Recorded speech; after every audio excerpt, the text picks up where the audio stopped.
tell a homeowner, hey, I don't know if your main panel needs to be upgraded, but if it does, then we'll do it for an extra cost. If it does come up, the homeowner's still going to trust you. But if you are showing back up at the homeowner's house and saying, hey, actually it's an extra $3K because I missed something, now your trust is not looking so hot. Let's go. Get him in here. What's up, Ian Collins? I'm good. How you guys doing? If you guys don't know who this is the man at Bidlist, and we're going to be talking a little bit more about that platform. But welcome to the SolarPulse Podcast, man. Yeah, appreciate it. Appreciate you guys having me on. Yeah, good to meet you, Josh. I don't think we've met yet. Have we? I'm pretty excited. Go ahead. SolarCon maybe or something? Your face looks familiar. Yeah, face definitely looks familiar. Yeah. As usual with these types of things. Yep. Well, we're going to be talking more about Bidlist, which is kind of like a platform for solar companies and probably others to find roofers at a drop of a dime and choose, and they can start bidding against each other, and it works out to be really favorable for solar companies from my experience. And I'm pretty excited to go more depth about it. But before we get into that, I want to, everybody watching to know a little more about you, Ian. Can you tell us, what were you doing before Bidlist and a little bit about your background? Yeah. Before I was working, still in the industry. So it was my first job out of college. Started as an intern, and it was a kind of a dealership company for solar roofing, windows, HVAC. It was venture backed, kind of had a lot of ambitions and ideas. So yeah, I worked there in college, and then was too busy having a good time to look for a job during college. So I came back and went back to that company. I did that for, I don't know, 5-6 years, and just learned a lot of things the hard way. Just making very little money, failing at a lot of things, and kind of came across some of the breadcrumbs and nuggets that would become Bidlist. And so yeah, in 2020 was when that company stopped operating, and then the next day we started doing Bidlist. Oh, so Bidlist started in 2020? Yeah. Yep. Oh, so during the after COVID, that's a hard time. Yeah, it was kind of mid-COVID. Yeah. Well, what was nice was they had the there was a lot of fiscal stimulus, which was definitely helpful. But yeah, the demand was kind of tricky. But yeah, the solar market was felt like things were definitely picking up and doing pretty well at the time, and then it sort of moved fast. So I'm glad I started it then and not now, honestly. Definitely. Is my perception wrong here? But there's so many very interesting companies that were specifically started during COVID. Because I guess, I don't know, when I founded Cenevo at the end of COVID, and I just keep hearing of really interesting companies being founded during. Were we just all locked inside with nothing to do and ideas going through our brains and said, okay, let's do something with that? Is that it? Yeah, and just everything is changing so massively. Every stuff's going to be new. People are getting laid off and need something to do. The consumption habits are changing, our lifestyle habits are changing. I heard someone saying you kind of see similar effects during wars or other just major political economic events where just life's change a lot fast, and it actually accelerates innovation. Yeah. What is the something is the mother of innovation? What is that word I'm looking for? Necessity? I think the quote is necessity. Yeah. Necessity. Yeah. As if whatever's working right now is not working, you are required to figure out, and innovate. So diamonds under pressure. Yeah, definitely. Well, you're picking up steam lately with Bidlist. It's been 4 years. Can you go more depth? Why was it needed? There's plenty of roofing companies out there, and they could just go into Google and find the company they want. And why do you think Bidlist was needed, and how's it gone since 2020? How's it been going since then? Yeah, I can kind of make it I'll tell the long version because I get touched on some other stuff that'll be interesting. But Yeah. at the last company, we were, selling a whole variety of home improvement products. And some of the, insights we came across were like, one, just direct to consumer businesses are very hard. Like you acquire one customer and then it's on to the next one. You don't have any recurring revenue. The cost to acquire can be really high. And we were also not good at it. Like it just wasn't, where our skills were. And then what we did learn that was successful was like when you can combine offering multiple products together, it's like you acquire one customer and then you're able to offer a few different things. And so we were really excited about that. And like, back in the day, I was, cold calling anyone in home improvement and seeing, what else they could maybe offer and sell. And like we had data that showed when we sent, a good salesperson that knew different products in, like certain products cross-sold really well together. So like if someone is sitting down to talk about their, getting their HVAC system replaced, they'll buy solar like 30-40% of the time if you have, a well-trained person. And then roofing was a similar conversion rate. We saw a lot of companies were missing out on that. And so we, kind of eventually settled into the niche of like doing roofs for solar companies. And yeah, it was interesting when we actually, started it and hit the pavement. It was like day one. Remember, I flew to Austin where my co-founder lived, and we were just, we built like a functioning platform in like a few days, and then just, cold called a bunch of solar companies and drank beers and worked like just all day for, a couple of weeks. And what we kind of learned was like, it wasn't so much like the opportunity of being able to add another product for the solar companies, but it was more about mitigating the headache of a roof coming up.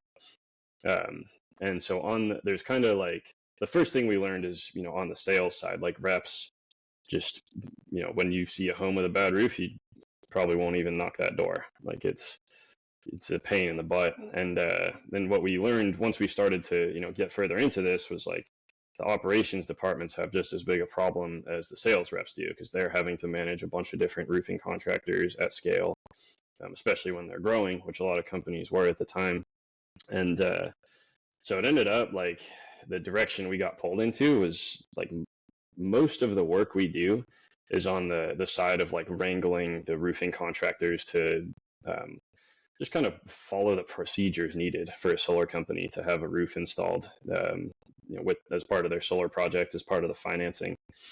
And so, yeah, really like, I think what's like probably generated the most value for our users and all the time we've been doing this is just the ability to like manage all of these projects getting installed with all these roofers and just do it with a few clicks instead of, a zillion phone calls, a bunch of spreadsheets. And then on the sales side too, like the quoting and, sourcing quotes from most contractors is really difficult. And so, that was one of the first insights we got into, but then kind of gradually realized like the operational issue is, probably even more impactful than the one in sales. Why did you make the decision to go to solar companies and give them the roofs as opposed to make a self-service customer facing roofing platform? Yeah, it's a really good question. Like acquiring consumers is just really hard. Like we, did all the, we tried everything, the SEO, the Facebook ads, like buying leads, and just really struggled to, consistently make money doing that. And yeah, I think long term, like the broader mission of the company is like, let's modernize home improvement shopping, buy like a roof the way that you buy a fridge, right? You have all of the information available to you. It's transparent, it's fast. I don't think salespeople are going anywhere anytime soon. So we are, still having a salesperson talk to the customer. But just really, kind of streamlining that whole interaction between a homeowner and the marketplace of contractors. So that still is like our dream and like the big problem we want to solve. Yep. But we would have to lose a lot of money to get there, and we don't have that much. So, and it's exactly what I'm facing on the solar side, as we develop software and platform for the solar industry. It's like, where's that point at which, okay, is there going to be more solar companies or less in the future? So is my total addressable market going to be less? And when is it going to be too early or too late to transfer to a customer-facing self-service platform? Because it'll certainly happen eventually. Like you said, if it's roofing and solar are so closely linked, as soon as it's commoditized, when people used to buy fridges, I'm sure there would be a high-ticket consultant that would come and help them out. Right. Now they can go online and they say, yeah, that looks good, cool. What are your thoughts on that? Because this is sort of what I've been thinking about a lot over the past year. Like, when is that time? Is the market ready? You know what I mean? Yeah, and I think it's going to be quite a long time. And like anyone who, I think to be in the game now, like you have to have something that kind of plays with the existing, ways that people buy things. And, I think another like home improvement, there's initially the reason I thought that shopping was archaic was due to just the complexity of quoting it, right? Like, and now with satellite measurements and shading data and all this stuff like that is starting to get solved. And then there's people working on it for like interiors too, where it's like, just walk through your house with your iPhone, it'll measure everything, spec everything out, and you can quote it. So initially I thought that technology was really the only major barrier there. But also I think one thing in home improvement that is different is like trust is so much lower between the home improvement industry and the consumer as opposed to more mature and more consolidated industries. So like I think people are just need to have their hand held a little bit more, even if like it's not necessary for getting an accurate quote. I think like home improvement just is low trust. There's a lot of bad actors and bad things that happen, and so it's important to have someone that can kind of affirm your decision. Like one of our partners was saying, in the marketing space, he's like, people don't really trust themselves to make decisions. Like they a lot of times will want someone to affirm that it's a good decision for them as a salesperson. So I think there's like some unique characteristics of home improvement that are making it slower. That's going to take time. Then the other thing too is like just with home ownership in America and especially California where we're strongest, like it's older people. Like younger people are not owning homes that frequently, and I think just when the boomer generation is such a huge portion of the market, you kind of have to serve more to that. And as younger people do start to buy homes, that the market of people who will want something more self-serve is going to grow. And I think long term, like it's absolutely still the play, but I've definitely tempered my expectations over the years on how ready the market is for it. But what I do think can happen is like really, you still do need to have someone kind of in the loop, but you can streamline so much of the decision tree and get to the place where like instead of 5 salespeople coming to your house, it's just one quick conversation with someone to kind of affirm everything that the technology has configured for the customer.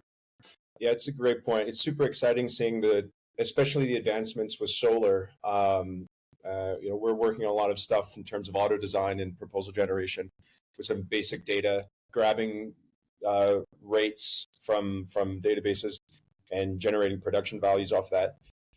So that's exciting. And all the pieces are there, at least in solar. I'm not sure if it seems as though the pieces are there in roofing now. Satellite geospatial data plus financing integrations should be able to do it. But that trust factor is so important. And it's trust, but it's also, at this point, people still need to be closed. It's still a high ticket sale.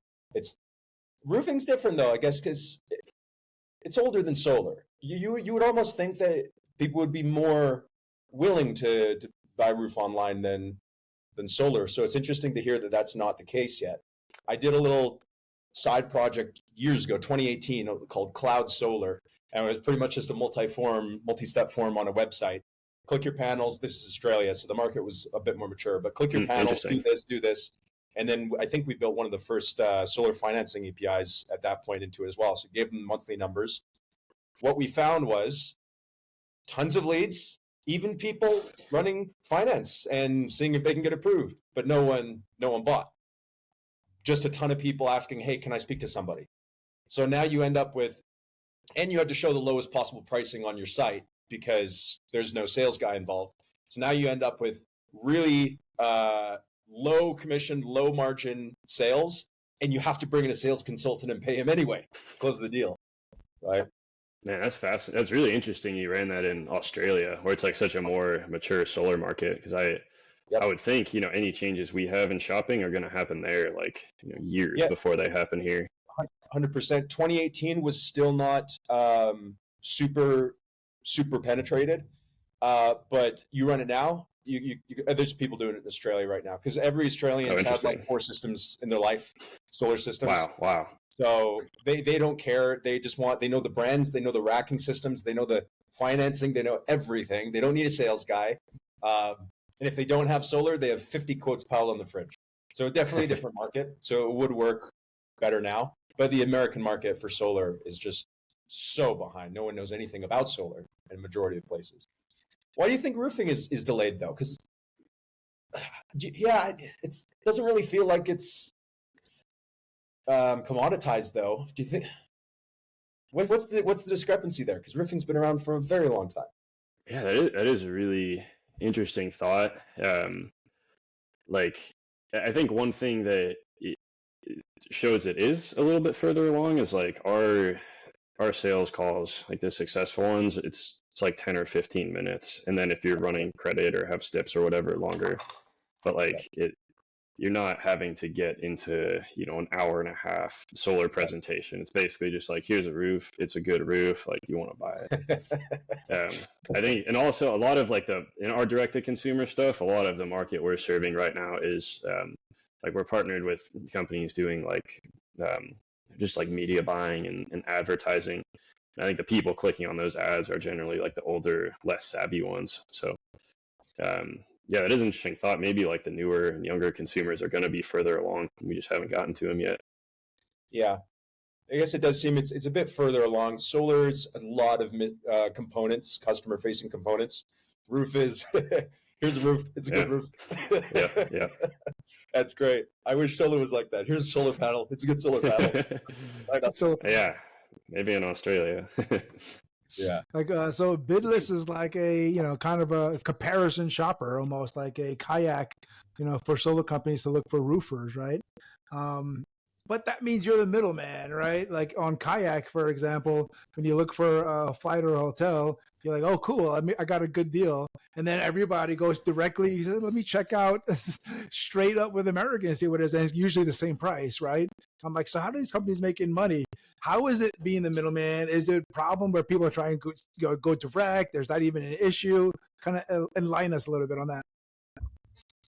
Yeah, so in when you're on Kayak, right, like those markets are really mature and have much more transparent pricing, so they're able to cut deals with all the vendors that like, hey, your price to us is going to be the same as what you show on your site. I think because pricing is still, it's one-off, it's custom in this industry, so that's not really possible right now, and I don't think we're far along enough to really need to build that. I think what we found, circumvention really has not been a significant issue for us, and I think that's just because in solar, like, we do a ton of work. Like we have a lot of work on the quoting. Like, we will sell the roof for you if that's what you need, which most solar reps do. We do a ton of work in like managing the contractor through to completion. So like, by the time it's all said and done, it's like I think there's enough value in working with us that people aren't really, trying to look around. And if it's like a random, solar, like a one-off solar sales rep, I wouldn't be surprised if we get, circumvented here and there. But also a lot of times they're probably just going to call like some other roofer too that's not on the platform. So yeah, it's interesting that it hasn't shaped up to be that much of an issue. Like back, when we were starting, I was like, ooh, that's going to be a problem. Like, how can we get all these permit databases and, make a whole like monitoring and policing operation out of it? But yeah, it hasn't really been as much of an issue as we expected. Yeah, Joe, it's similar to Cinevo, right? It's like, if we didn't have our project managers, if we didn't have all these ancillary extra value adds, then it would just be, now we have the same base pricing as our installers direct if they go, but we've never had that issue either. But if you're lazy and you just want to make a quick buck and have a platform that people click buttons and don't put these extra layers of value, I think that probably would be an issue. Yeah, lots of congruencies. Yeah, very similar business for sure. I think probably from learning a lot of the same hard lessons that we've all learned over the years on what works and what doesn't. Yeah. But it could get complicated too. There you go. I was going to say financing integrations, the APIs for financing integrations are the biggest pain in the ass for us. That is. Have you guys learned that lesson? Because it looks like you have a ton of integrations and constant changes over the past year or two. Has that given you many headaches? Yeah. So when we're doing jobs with solar companies, it's their financing, so we're not really having to integrate with financing. But now that we're getting in a direct to consumer. I saw on the platform you're calculating monthly values, though, right? To homeowners, yes. Gotcha. And that's kind of new, and that is, we're just kind of getting started on that, and what we have now is extremely janky, and we also have like kind of this regulatory challenge, which I guess you guys would probably have too, or like we can't get funded by the financing companies. We're working on getting a lender's license to do that. But we're basically having to sign up all of the roofers that we have with all these finance companies, which is a ton of work, and then access it through their portals. So like it's not crazy for us to show quoting and payments, but yeah, it's definitely gonna turn into a real beast. I tell Joe when we're looking to onboard new installers, I don't want to build a new finance API integration out right now. Let's just find installers with these already built out. Yeah. Get some API keys and rock. But yeah, I mean, the second you take on financing, though, like I ran an EPC in Australia, so I had the whole weight on my shoulders. I feel much better without that liability. But then you just have to trust your install partners and that cash flow. At scale, it might make sense to take on that finance liability and taking it internal, but as long as installers come on, I mean, everyone in solar now uses PPAs, and PPAs don't integrate, so it's a bit of a pain in the ass. But financing integrations, it's the worst. Yeah, and the changing landscape as well. Changing what? The changing landscape of financing, especially in solar, like. I'm sure you get this as well. Like you get audits from the finance companies, making sure the platform has all the right disclaimers and whatever. And you got to send proposals, and they tell you to do edits every month. At least in solar, it's that's a lot. I did not know that. Yeah, solar. Yeah, the past year has really put a spotlight on all the compliance stuff, right? So we have to stay super compliant, so our finance providers like us. At least the integration stays clean. There's another part of the industry too for roofing throughout the country where there's a lot of times roofing is done through like insurance claims, right?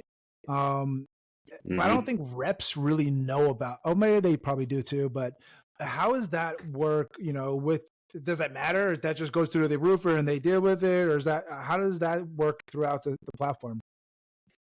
Yeah, well, what we'll do is we have like we'll look when requests for quotes come through in a state that has storms, we'll take a look at a hail map and wind map and just see like, hey, was there an event that came through that could be a potential claim here?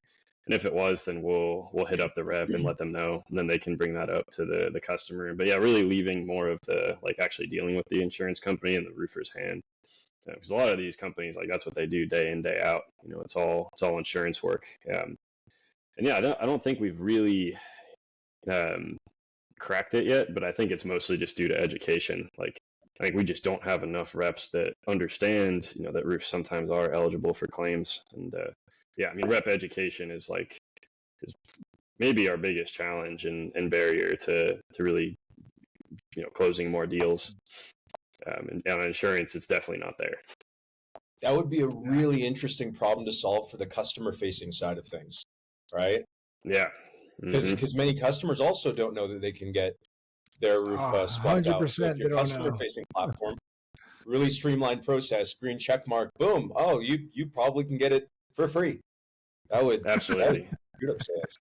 Yeah, that's the dream. Like the dream is like you kind of, because right now we kind of have, they talk to a salesperson and they kind of go through like all the different ways a roof can be, paid for. And so insurance is generally like the first one we bring up because, if someone is paying premiums and they have a legitimate claim, like that's your best way to go. And like, I think that the goal is like kind of building that into a wizard where you can kind of have someone teed up where they're like, all right, I want to do my roof with insurance or I want to finance it, and have them like super pre-qualified before they talk to someone. And then, at that point you can bring it through. But yeah, definitely. I think the like insurance companies paying for roofs is definitely like facing some headwinds, which I think is good. I think it was kind of out of control just from what I've seen. Just with, there's a lot of contractors just really pushing claims to homeowners and like suing the insurance companies. Is that what they call it? Yeah. I mean, there's good and bad storm chasers. I honestly don't know the industry too well. But I think they're like, the incentive is just to try and get insurance to pay for every freaking roof that you can, whether it's needed or not, right? So when the incentive is set up like that, like there's going to be a lot of room for, for shenanigans, and like you see people's policies just like skyrocketing now, and that is like cited for a factor in it. It's like there's just a lot more people getting work done than there were before, and so Florida has like made it illegal to solicit a customer to do an insurance claim. Yeah, it's definitely not our bread and butter, but I do think it's something we want to figure out and offer. That would be cool. Do you, on your platform, I don't know, I thought it was kind of a cool idea. Do you gamify it where like the roofers are going against each other and there's like a leaderboard and the ones getting the most jobs are winning, or anything like that? Dude, that is a pretty good idea. We have a report that shows like what jobs are selling at. So it shows like anonymized, like, all right, in this city, a job sold at this price. So in this many jobs, like it's got a little pin for each job. And so as a roofer, you can go in there and look and be like, all right, if I want to win, like this is what I got to beat. Like I feel like we sort of like the marketplace, especially in like the markets we're established in, like I think it's gotten people, to where like about as low as they'll go. Like it's pretty efficient. But I think it would be fun to kind of have some, leaderboards and competition. I know there's a few contractors on the platform that I just know have, bad blood with each other. So are they leaving reviews too? Are there solar companies leaving reviews for the roofers? They're like, this one's doing great, or this one's, I'm not using that guy again, Yeah, we try. It's we send out like 50 emails and get, one review. So we don't have a ton of data on it just because it's hard to get people to fill out forms, but we try to get that. No, I think that would be cool. Like the more you gamify reviews, because now you're getting data, right? Because you're finding out what these companies are doing, how well they're doing, how fast they're doing jobs, what costs of the materials are, whose margins, and now you're getting all this. Are you utilizing the data at all in any way? Is it just for QC for your own company?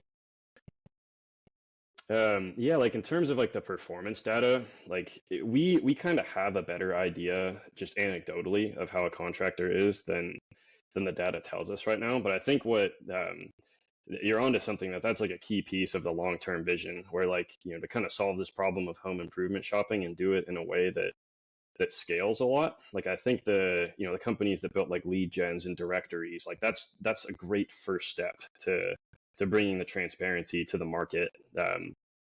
So I think like before Yelp, right? Like you just have to know somebody. And so now with Yelp, it's you're able to actually see like some data and get an idea of like, is this contractor good? And so like our goal is to try and take that to the next level of like, we have a lot more data than even Yelp does, since we're watching every single job. And you can actually, go on and buy something on there. So like that kind of model, like just the marketplace model in general, right? I think it's like a very scalable and effective way where like instead of us, so on the flip side, the other way I think to try and fix this is just to build a huge construction company. right? Like just build a really great contractor that can service Yeah. everybody. But construction does not scale like that. So we think like this marketplace is a way to kind of have enough control over the experience to give people a better way of doing things, but one that will still scale. And then the marketplace kind of has a lot of, it's got the invisible hand. Like if someone's doing poorly, then we'll get that data and we'll be able to feature that. And so it kind of, there's like this automatic action that makes sure people do a good job. And yeah, that's kind of like a sort of a key piece of why we love the marketplace model. Is like it can scale so much without us having to have, be super hands-on, right? We don't have to manage crews. Like we're managing contractors, not projects. What is and you mentioned earlier the dream, right? What does that look like? What's the dream scenario? Where is it helping homeowners and solar companies and being the all-in-one software? Like, what's the dream scenario for you with Bidlist? Yeah, I mean, the mission, right, is like to make a home improvement like a good experience for as many people as we can. So I think the direct to consumer thing is definitely, like a key piece of the mission. But at the same time, like I just, have like a real like soft spot in so many people in the solar industry that, I love working with and want to keep building with.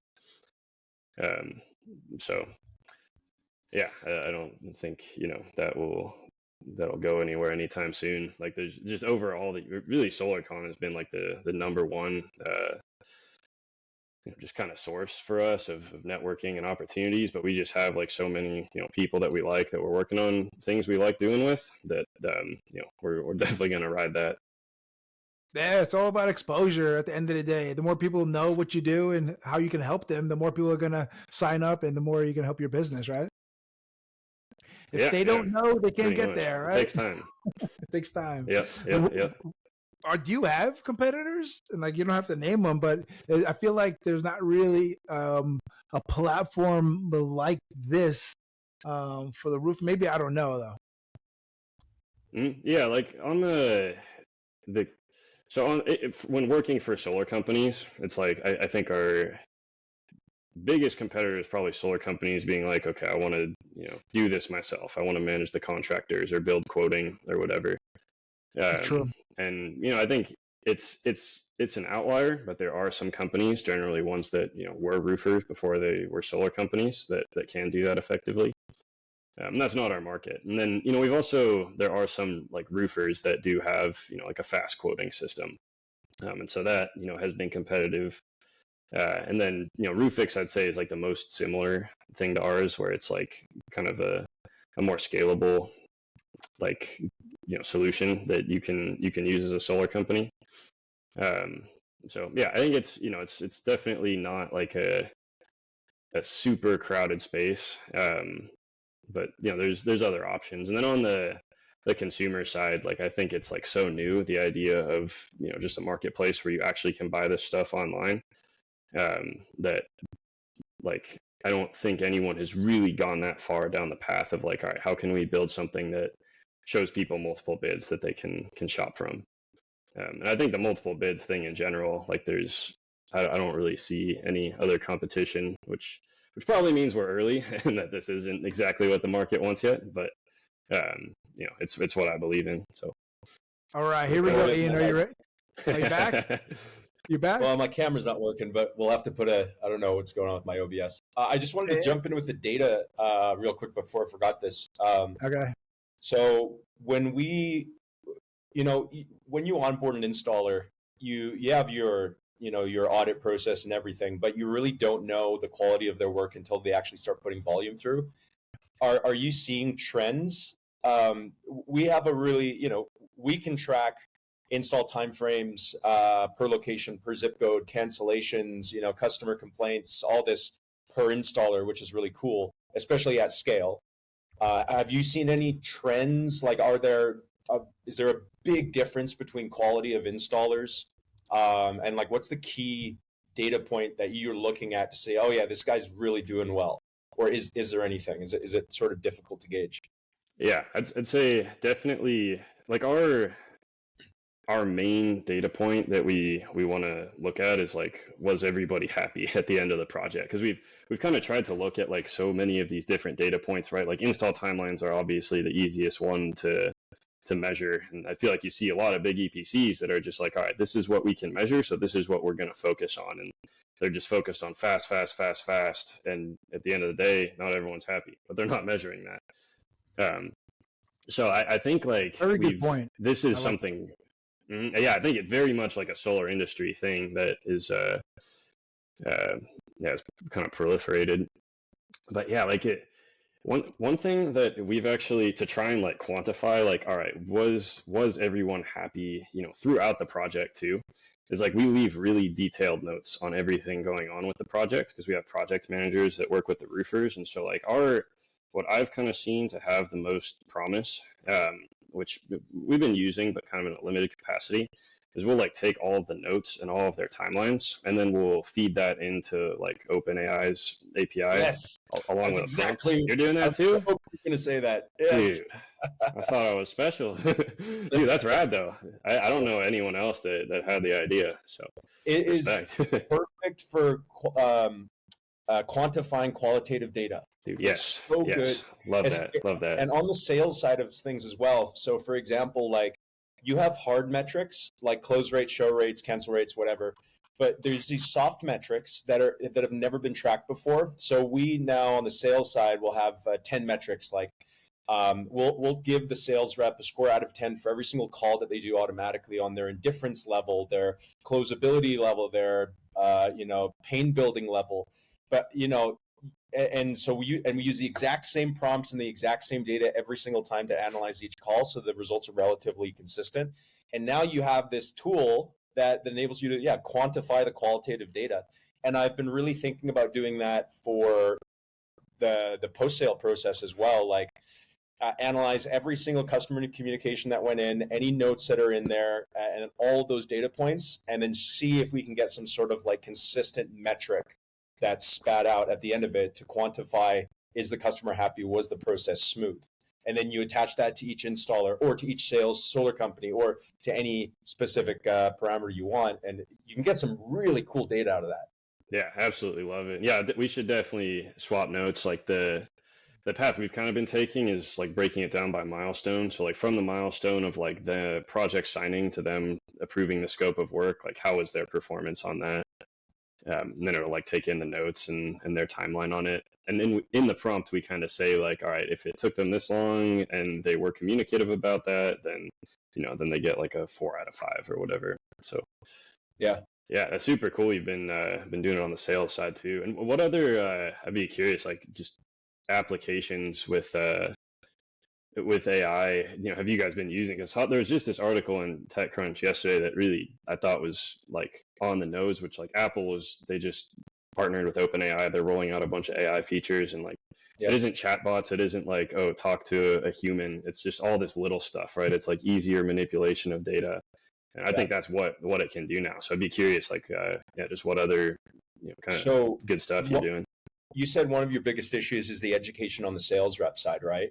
Mm-hmm. This is what we've done.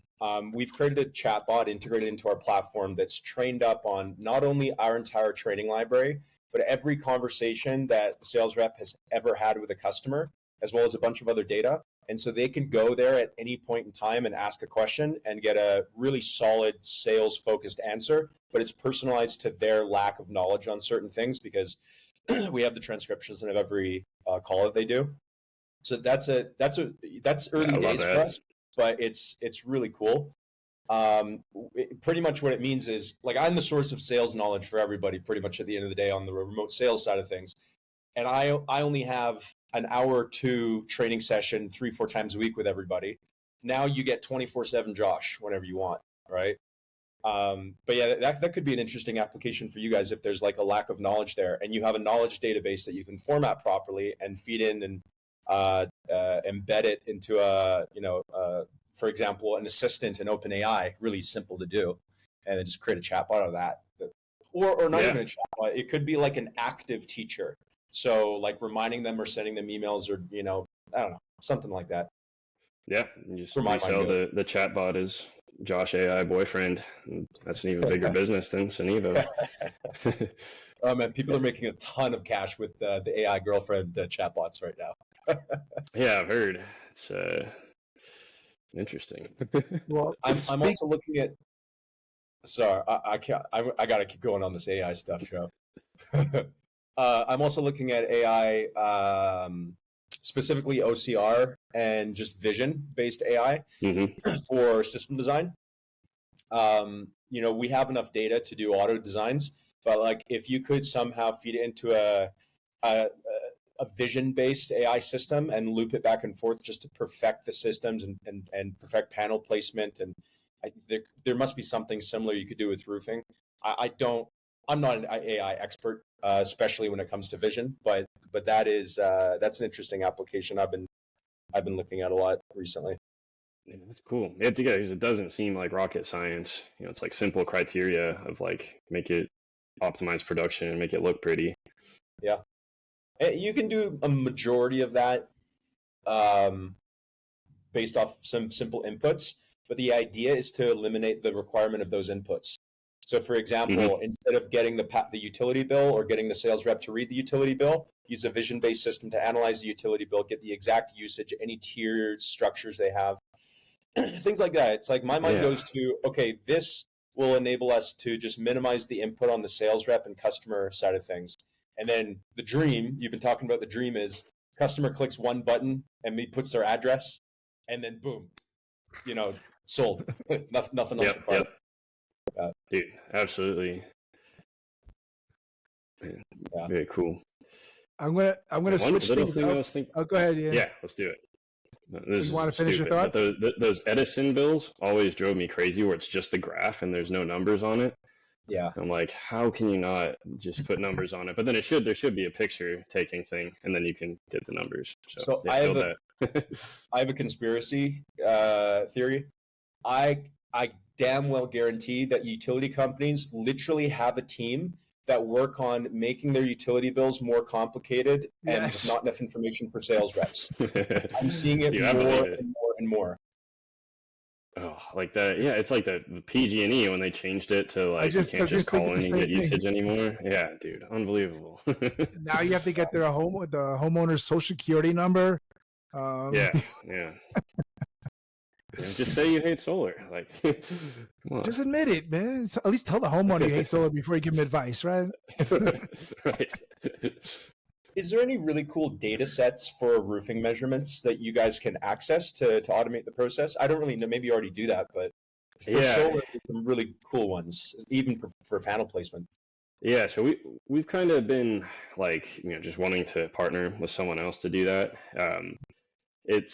There's kind of different, there's like LiDAR data, which is, one thing with our quoting is like our requirement for accuracy is really high because we're basically sending out a quote and saying like, all right, this is your quote. Like the only things that can change are what we can't see. So like what's, underneath the shingles. There's a whole other rabbit hole that, we build in a little buffer to cover some dry rot, but like people have to check for plywood in their attic. But I kind of digress. We need to have like really accurate pitch on it because the pitch to like, in solar, a lot of adders are just like, all right, if it's above this pitch, then there's an adder. But in roofing, it's like you got a different adder for a 6 and 12 versus 7 and 12 versus an 8 and 12 roof. You might have to do different materials on a 3 and 12 than a 4 and 12. And like every, even if we're 100 square feet off, if we're 200 square feet off, that's our whole margin right there. So like the accuracy is really important. We've really been impressed with like Arealytics' ability to do it. I think they've got, I don't know exactly how they're doing it, but we've tested different ones and like their measurement accuracy is super good. Because we're trying to do like it's a lot having people measure all of them. Yeah, sorry, go ahead. There's a few interesting APIs that you could check out that have pitch data on each roof segment, pretty much of every house in the US. For example, Google's Solar API, which is the big solar API right now. Yep. They do list the pitch in degrees. We did a test on that, and it was pretty good, but we just need kind of like a very high Right. level of accuracy. Like we could just go and mark up everything 15% too, but it's we don't want to do that. So like what other data sets have you seen out there? There's a ton. The data sets we use are more electricity based, like rate based, production values, sunshine, irradiance values. Not a lot of building properties, except for like Google and some basic ones. I'm trying to think. There's so much LiDAR data being created right now that there must be something out there. The issue is that if you have to go to one of these really front of the line APIs, they're going to charge you $10, $20, $30, $40 a pop to get data for a single property. That's it. Wow. The markup is absolutely wild. I'm not going to name any names, but it's pretty wild. Yeah, I have a feeling. But I mean, I got into a lot of geospatial stuff for our system design tool. I don't know what it would look like, but like grabbing a LiDAR data set, throwing it into some existing model I think that's pretty much, if the Google Solar API pitch degrees thing isn't going to work, and you need super, super accurate stuff, I don't know. What I would do is just be super conservative. That's what we usually do. Like we make our panels a bit bigger so sales reps can't screw up and put too many panels on a roof, or I always just go super conservative. But he wants to be competitive too. Yeah, but unless you can get like a super accurate data set and you do want to automate, the solution right now at least is just like grab what data you can and be conservative so that you're not screwing the customer over. All right. Now Ian's getting free business advice from Josh himself live. That's not business advice. No, that's good stuff. I love this stuff, man. It's super fun. I didn't know that much about Suniva, and I'm definitely getting fired up on it. Just all the lines of thought you've had. Well, speaking of advice, I wanted to see if we could switch things up here and maybe give some advice to the audience. And for me, I like to focus on really new people coming to the industry, because sometimes they're lost, they don't have the right leadership, or they're just not asking the right questions. And when it comes to roofs, especially new people don't have any idea what they're doing, what they're looking for.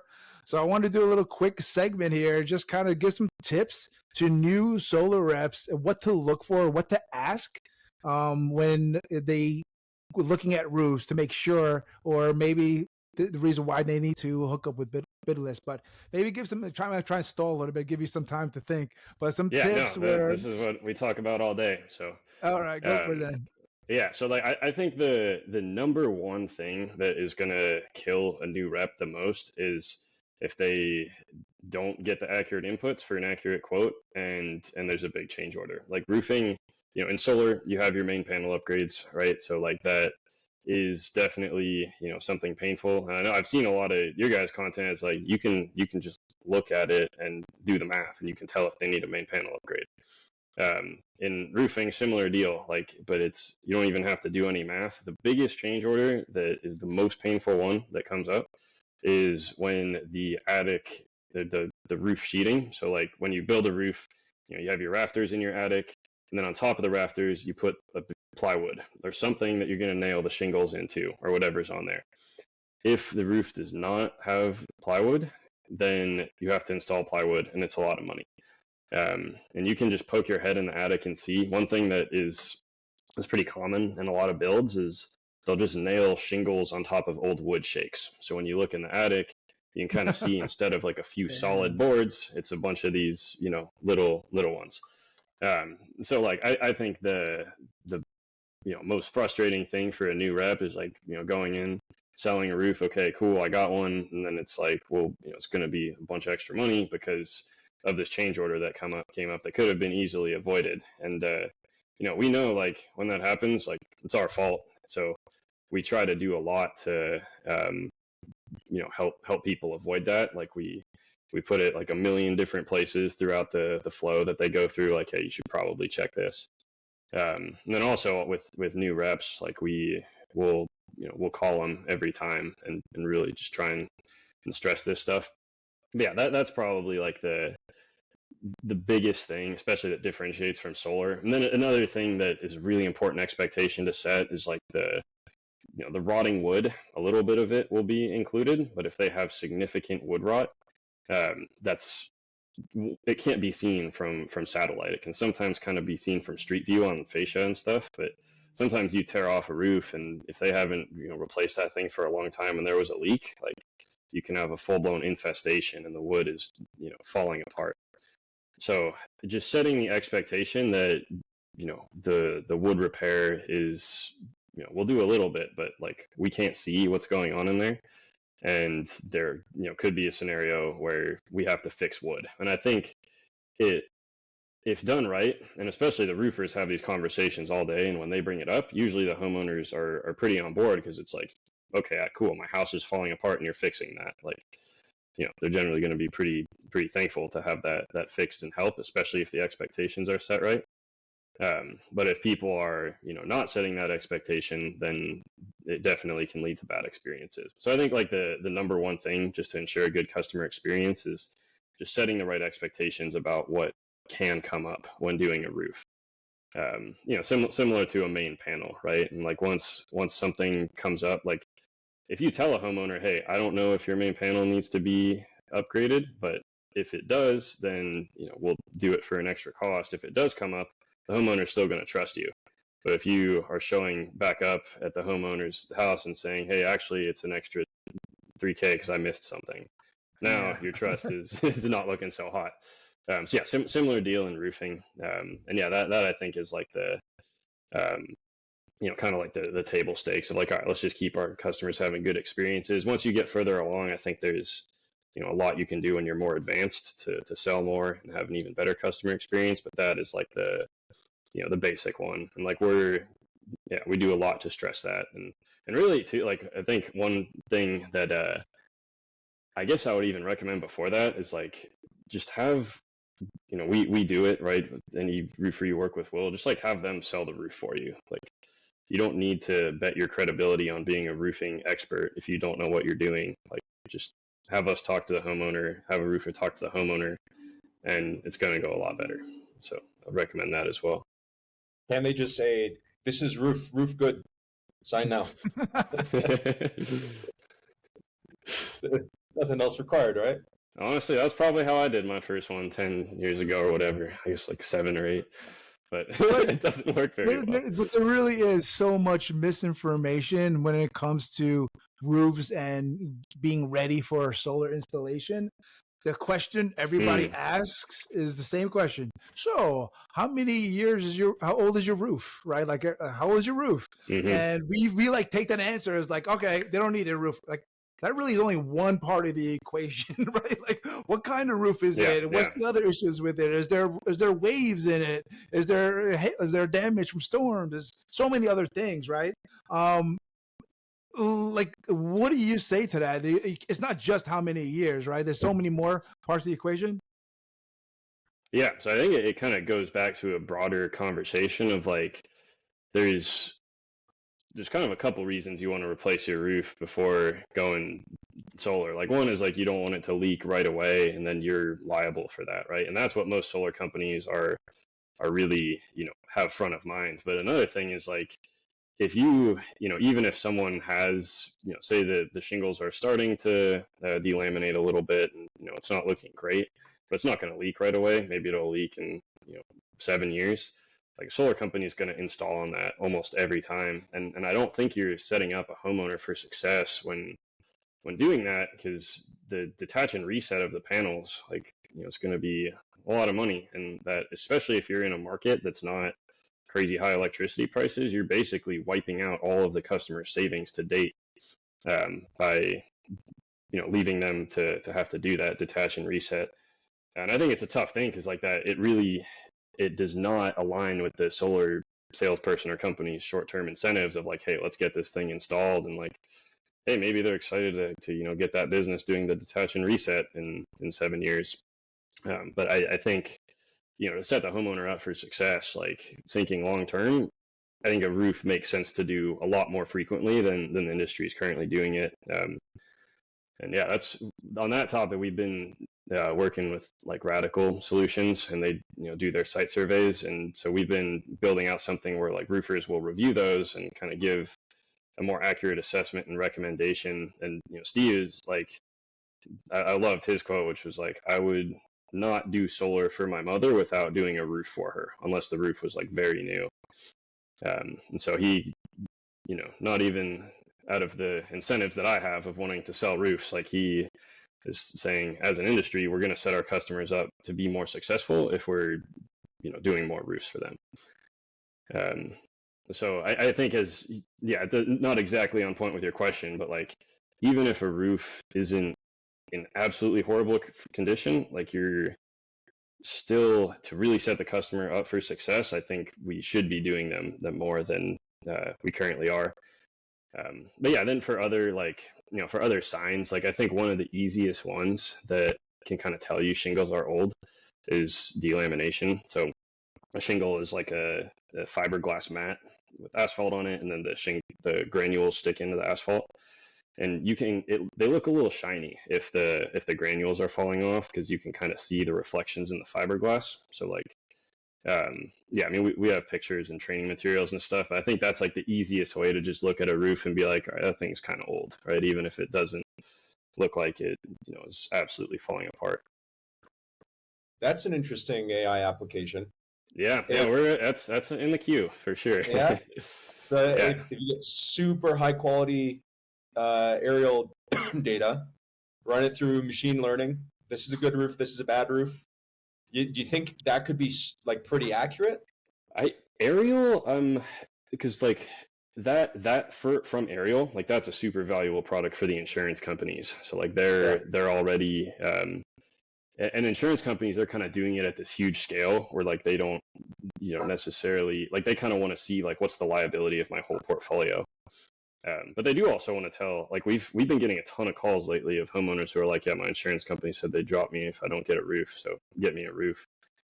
Satellite, I'm a little more skeptical, but one thing cool with Radical is like they have someone on the roof taking pictures. So if you can like upload pictures of shingles, and then have the condition of those shingles spit back to you, that is like a data set that we'll be building in that program, and then can run through one of those models and tag it.